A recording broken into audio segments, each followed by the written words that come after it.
Okay, so we have thus far talked about religious reform. We've talked about the Transcendentalist movement, which as a social reform, focusing on the inner light of self. And we've also referenced how westward expansion has really created this idea of American individualism. That you pick yourself up by your bootstraps, that there's something unique and special about being American. And there are still people that hold on to that today. In fact, we're really going to hit an apex of American exceptionalism when we get to World War II.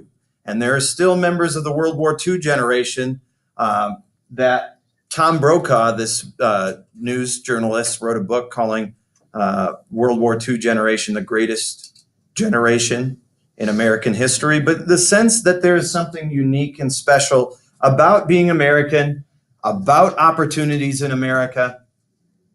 This is kind of piggybacking on kind of the era of good feelings and the wave of nationalism that was felt after the War of 1812.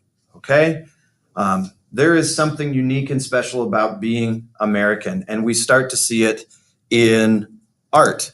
Let's remember that prior to the War of 1812, Americans were turning to Europe for their source of culture, their art, their novels, their philosophies.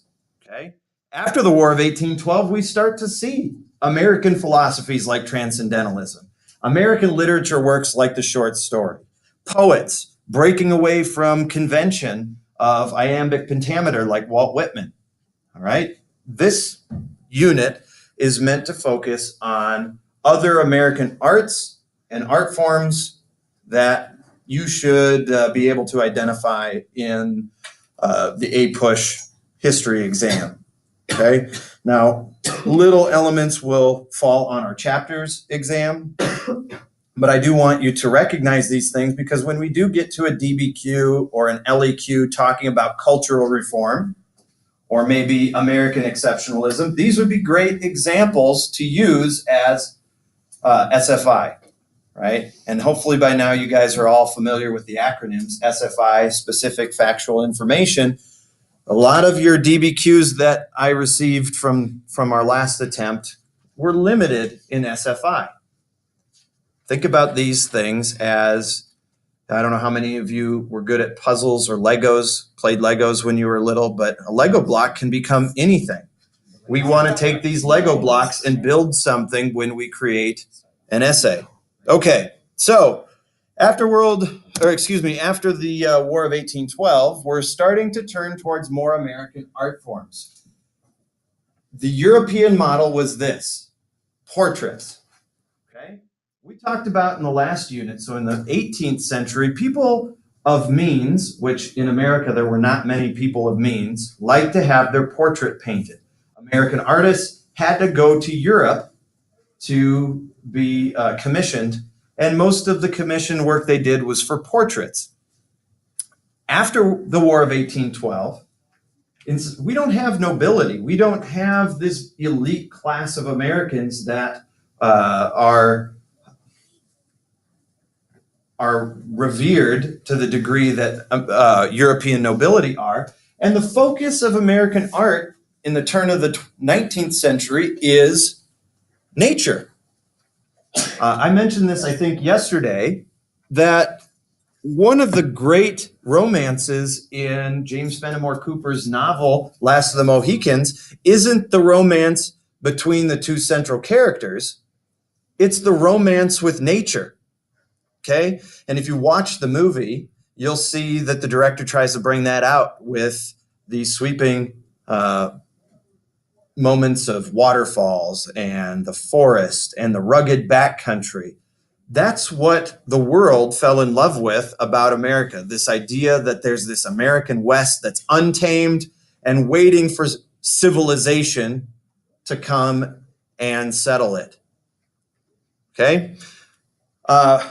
This becomes this connection to portraying nature in all of its glory becomes central to what's known as the Hudson River School. Okay? Some of the Hudson River artists focused on how man was negatively impacting nature. And we know, thinking about the transcendentalists we talked about yesterday, a lot of transcendentalists were finding themselves by returning to nature. But American art, instead of focusing on the human form, portrays the pristine wilderness of Western America. You guys saw this in your primary sources as well. Think about the image of progress, the angel of progress sweeping over the plains, right? Pushing out the darkness and the wilderness and bringing forth the light of civilization, white civilization. Is those kinds of images like this one that defined 19th century American art. America also musically is turning away from the classical orchestra style of Europe and turning towards something that's more homegrown.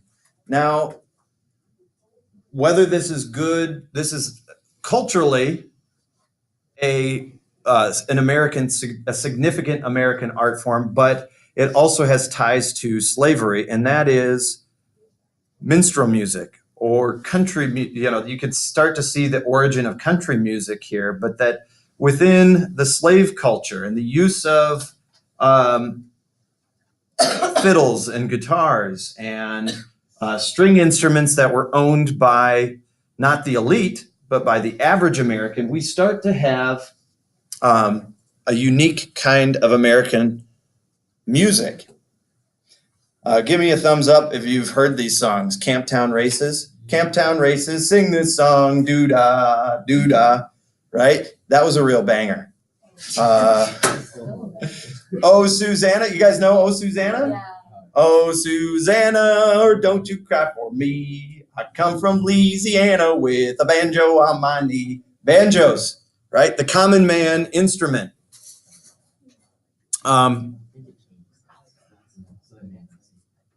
On top of that, we can see minstrel shows. So even though African Americans were not considered socially equal, there is this love for music that's coming from the slave culture. So much so that minstrel shows are going to continue to be popular all the way through the 20th century.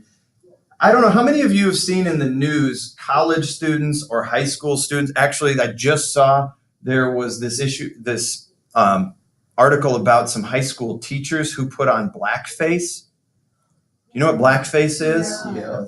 Okay. And there's this whole section of America that doesn't understand what's wrong with blackface. Okay. In the popular time of minstrel music, white people would dress up as black people and buffoon them. So they play minstrel music, but they would also put on this affect that portrayed black people as kind of bumbling, clownish, unsophisticated folks. And so there's this whole history of minstrel music and blackface that much of America isn't aware of. The offensive history of that. And that's why if you're wondering why, dressing up as LeBron James for a Halloween outfit and putting on blackface is not appropriate, it's because you're ignoring the fact that there's this whole history of racism tied to that particular art form. I'm glad you guys seem like you're kind of woke individuals that you knew this, and that's good. When did you become aware of this? Girls on Instagram, they'll paint their face with like darker tan makeup. I know that one girl to get Instagram followers, and then they'll do like their hair in like braids or like dreads to like look like they're kind of darker. Okay. Yeah, it's called blackfishing. They're going around pretending to get more followers from different groups. It's just cool. Okay. It seems like the news has been littered with examples of people, especially in educational settings, colleges or fraternities or high schools that dress up and don't recognize the how impactful what they're doing really is historically. Okay, so you've heard me use this word about a half a dozen times: romance, romanticism, right? Yesterday, talking about farce or satire with the sophomores, romanticism is this over infatuation or over obsession, love for a particular element, right? This thing can do no wrong if you romanticize it. For example, Edgar Allan Poe romanticizes darkness, romanticizes the darkness of human nature and that kind of thing. So the Romantics or the Romanticism movement is something that is shaping American art and literature. Usually it's in a positive way.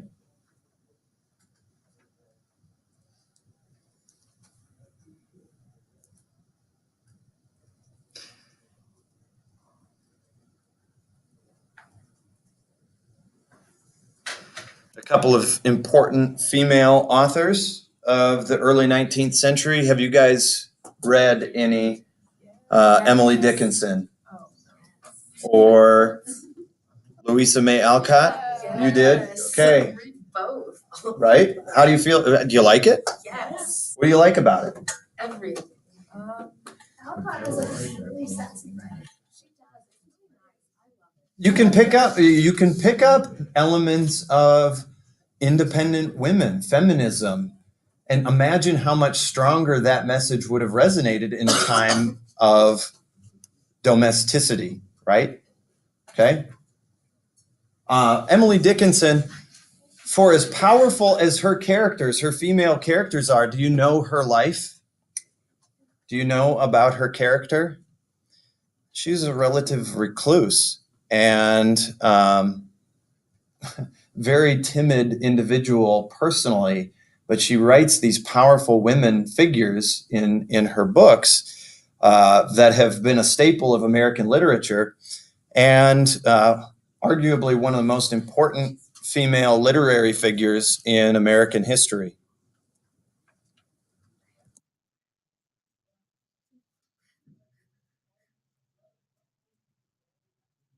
A couple more authors. Yesterday I was fishing for this name, and I'm kind of ashamed to say it, Washington Irving. The one thing we need to recognize about Washington Irving is he perfects this American art form, the short story, right? I think it kind of reflects the American attitude about education, that we want to get to the point, right? We want a good story. We want to be moved, but we don't want to spend a whole bunch of time reading because we got other better things to do. I love short stories. Have you guys read any short stories in Lit? What'd you think of it? It's terrible. Oh, it's so good. No, like the last 3 pages is when it gets good, and then there's like 20 pages leading up to it about nothing. You're wrong. You're wrong, and here's why you're wrong. You're wrong. You're wrong. Here's why The Legend of Sleepy Hollow is amazing. Okay? Number one, and yesterday people were complaining about metaphors and allusions and references that they had to dig for. Do you realize The Legend of Sleepy Hollow is this romantic history about Western New York, about Dutch settlement, Von Tassel, right? About the influence of outsiders.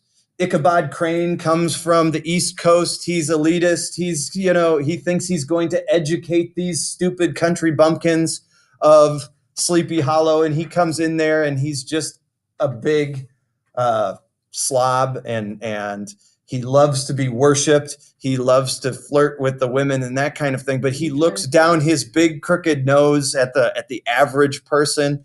But the central figure, or the bad guy, is a Hessian, headless horseman. So you got ties into the American Revolution, right? The Hessians were the German mercenaries that fought with the British. He has his head taken off by a cannonball, right? Ichabod Crane what does Ichabod Crane represent?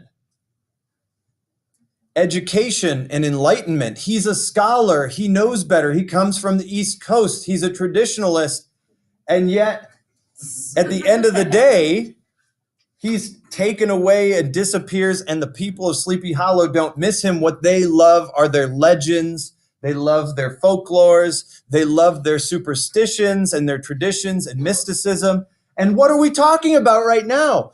The Transcendental Movement, that there's got to be more than just the Enlightenment. There's got to be more than just, facts and cold hard science and education that the East Coast elites represent. So it's this whole allegory of life in the 19th century. And you missed it. I liked it. There's only fact and reason, and the story takes this supernatural approach. It doesn't exist. The guy probably fell off his horse and died and was. No, but the people love. Well, maybe he Of course did. they love it. Maybe. People love a good story. Yeah, of course. But that's America, isn't it? That's America. It doesn't matter how rational. It doesn't matter how rational the idea that Ichabod Crane just left, went back to wherever he came from. People don't really care or miss him. They prefer the idea that their legends, their culture, swept him away, right? Brom Bones gets the girl in the end. All is right. All is right with the world in the minds of this small town community. And I hate, go outside of the Omaha metro and live in a small town for a little bit, and you'll find this to be true. That their traditions and their backgrounds and those things matter more than your education, your sophistication, and your reasoning. Talk to somebody that's lived in a small town before. They'll give you small town stories. We Corning, live in a small Iowa. town. You don't live in a small town. Okay, and then James Fenimore Cooper, right? One of the most important American novelists during this time, and his romanticism with the American frontier.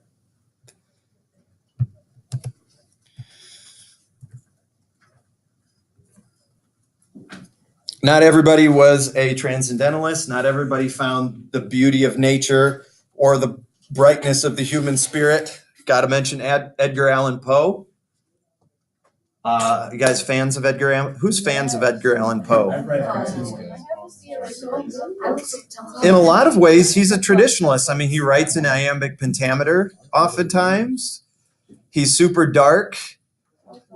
Do you know he wasn't especially popular when he was alive? Okay.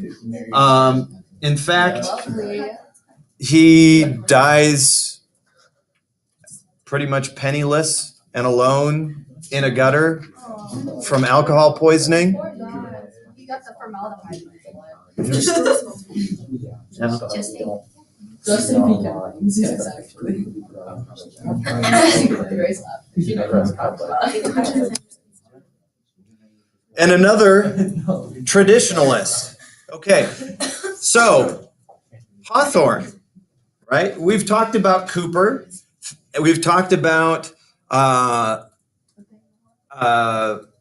Emerson. We've talked about these transcendentalist writers who are pushing kind of this new American mentality. Nathaniel Hawthorne, you guys know this about the Scarlet Letter, is all about tradition, all about American history. He hates it though. Okay, but he focuses on that.